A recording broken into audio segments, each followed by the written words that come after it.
11 de marzo de 2011, 14:46 horas. Es el momento en el que se produce el accidente nuclear más grave de la historia desde el accidente de Chernóbil en 1986. Un terremoto de magnitud 9 en la escala sismológica azota la costa noroeste de Japón. A consecuencia del terremoto, se produjo un tsunami que afectó gravemente la central nuclear de Fukushima. Ese día los reactores 1, 2 y 3 estaban operando, mientras que las unidades 4, 5 y 6 estaban en corte por una inspección periódica. Cuando el terremoto fue detectado, las unidades 1, 2 y 3 se apagaron automáticamente. Al apagarse, paró la producción de electricidad. Normalmente los reactores pueden usar la electricidad del tendido eléctrico externo para enfriamiento y cuarto de control, pero la red fue dañada por el terremoto. Los motores diésel de emergencia para la generación de electricidad comenzaron a funcionar normalmente, pero se detuvieron abruptamente a las 15:41 horas, con la llegada del tsunami que siguió al terremoto. La ausencia de un muro de contención adecuado para los tsunamis de más de 38 metros que han sucedido en la región permitió que el maremoto, de 15 metros en la central y hasta 4,5 en otras zonas, penetrase sin oposición alguna. La presencia de numerosos sistemas críticos en áreas inundables facilitó que se produjese una cascada de fallos tecnológicos, culminando con la pérdida completa de control sobre la central nuclear y sus reactores. Los primeros fallos técnicos se registraron el mismo día que se produjo el sismo, viernes 11 de marzo, con la parada de los sistemas de refrigeración de 2 reactores y de 4 generadores de emergencia. A consecuencia de estos incidentes, surgieron evidencias de una fusión del núcleo parcial en los reactores 1, 2 y 3, explosiones de hidrógeno que destruyeron el revestimiento superior de los edificios que albergaban los reactores 1, 3 y 4, y una explosión que dañó el tanque de contención en el interior del reactor número 2. También se sucedieron múltiples incendios en el reactor número 4. Además, las barras de combustible nuclear gastado almacenadas en las piscinas de combustible de las unidades 1, 2, 3 y 4 comenzaron a sobrecalentarse cuando los niveles de dichas piscinas bajaron.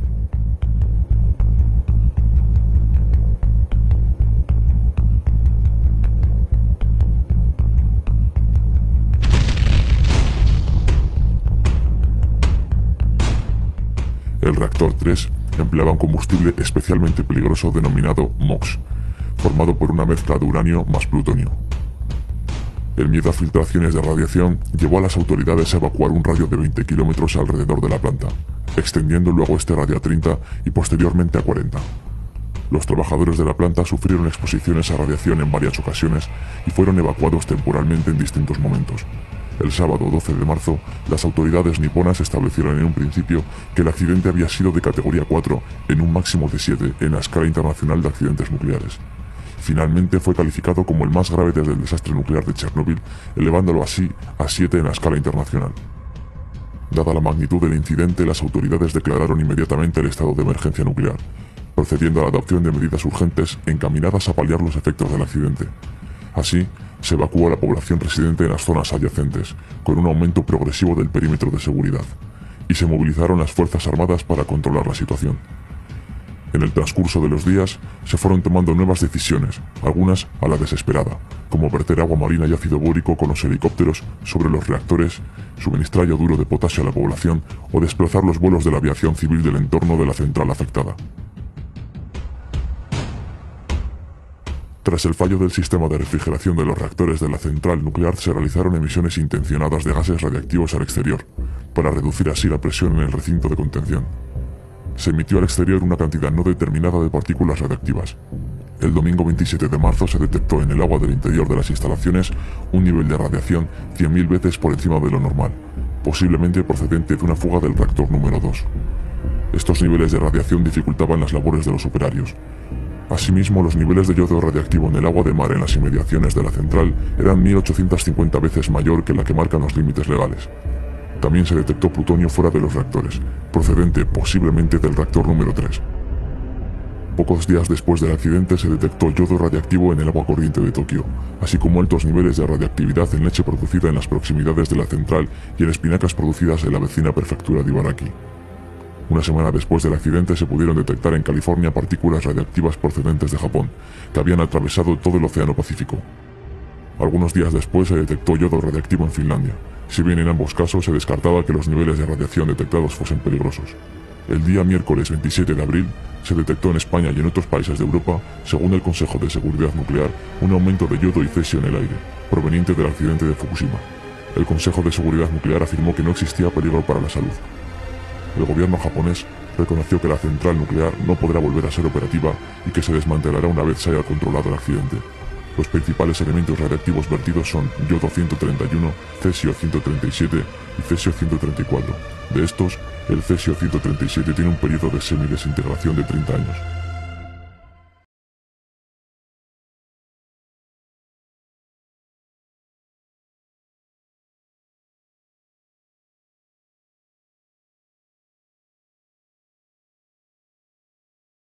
En agosto de 2012, científicos japoneses publicaron sus resultados sobre el estudio de mutaciones genéticas en mariposas expuestas a la radiactividad en la zona cercana a la central nuclear, donde han descubierto mutaciones hereditarias en las mariposas azules comunes en el país nipón, daños en el ADN de gusanos y una reducción de la fertilidad de la golondrina común.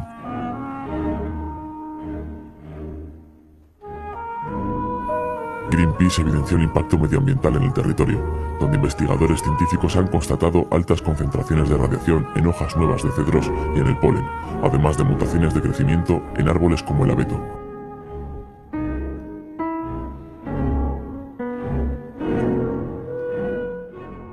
Los ecologistas expusieron que se ha reducido significativamente el número de ejemplares de 57 especies de aves, las cuales muestran altos niveles de radiación, y que han observado contaminación por cesio en peces de agua dulce destinados a la comercialización, así como contaminación radiológica de los estuarios costeros.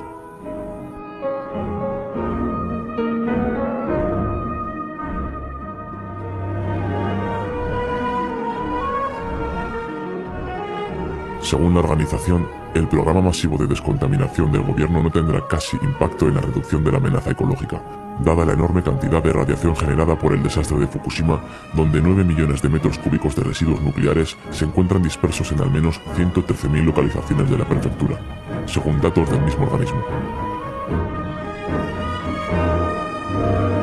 El día 17 de marzo, la cifra total de personas afectadas directamente por el incidente en la central era de 23 personas heridas y más de 20 afectadas por la contaminación radiactiva. 2 personas que estaban desaparecidas desde el día del terremoto fueron encontradas muertas el 1 de abril, aunque su muerte posiblemente se produjo por heridas producidas por el maremoto y no por la radiación. El viernes 1 de abril se comunicó que al menos 21 operarios pertenecientes al retén que permanecía en Fukushima para intentar controlar los reactores de la planta ya sufrían una aceleración en el ritmo de alteración del ADN, por efecto de la radiación. Los héroes de Fukushima o liquidadores de Fukushima es el apodo colectivo por el que se conoció tanto a nivel mundial como por la población japonesa a los trabajadores de la central nuclear y el personal de emergencias encargados de minimizar los efectos y las graves consecuencias acaecidas tras el accidente. Muchos de ellos eran personas no cualificadas que buscaban un salario extra por realizar tareas en la central. En los primeros días de la catástrofe fueron unos 180, rotando en turnos de 50, hasta que se fueron ampliando a los aproximadamente 800 brigadistas.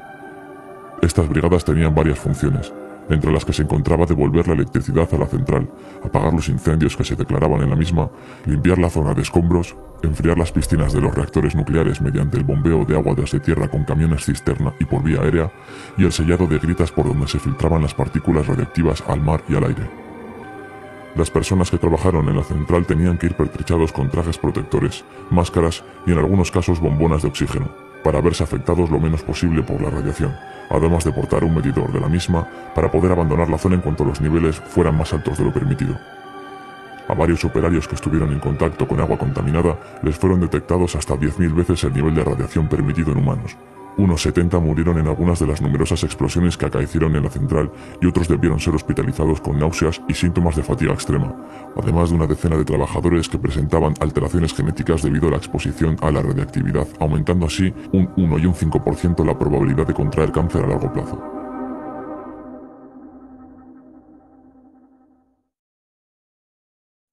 En un principio se evacuó a más de 45.000 personas en un radio de 10 kilómetros alrededor de la central, comenzándose a distribuir yodo, que consumido en su forma estable, limita la probabilidad de cáncer de tiroides derivado de la emisión a la atmósfera de yodo radiactivo. El 13 de marzo, el gobierno aumentó el radio de evacuación de 10 a 20 kilómetros, llegando a 170.000 personas evacuadas. El día viernes 25 de marzo se volvió a aumentar el radio de evacuación hasta los 30 kilómetros desde la central en vista del aumento de la radiación en los alrededores. La policía estableció controles en un radio de 30 kilómetros para impedir el acceso de la población. Se cerraron comercios y edificios públicos y el gobierno recomendó a los habitantes de la zona no salir de sus casas, cerrar ventanas y desconectar sistemas de ventilación, no beber agua del grifo y evitar consumir productos locales. Varios países aconsejaron no viajar a Japón por el riesgo de contaminación nuclear. Un número importante de personas buscaron salir del área afectada, por lo que aeropuertos cercanos y estaciones de trenes llegaron a saturarse.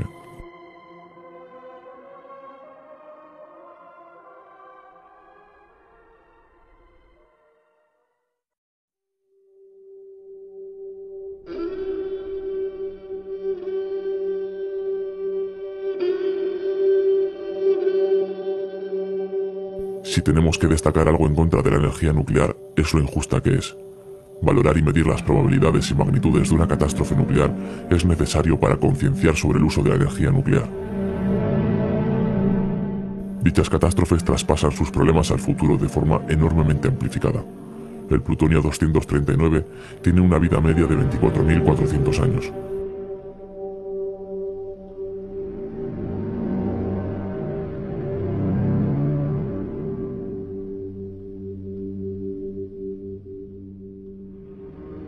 Chernóbil es aún una herida abierta, un lugar detenido en el tiempo por miles de años.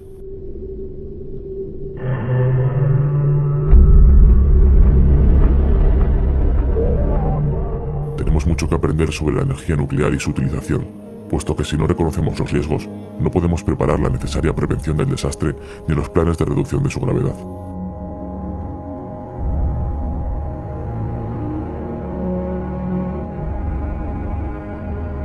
Han pasado 6 años desde la tragedia de Fukushima y 31 años desde la de Chernóbil. El tiempo pasa y no hemos cambiado.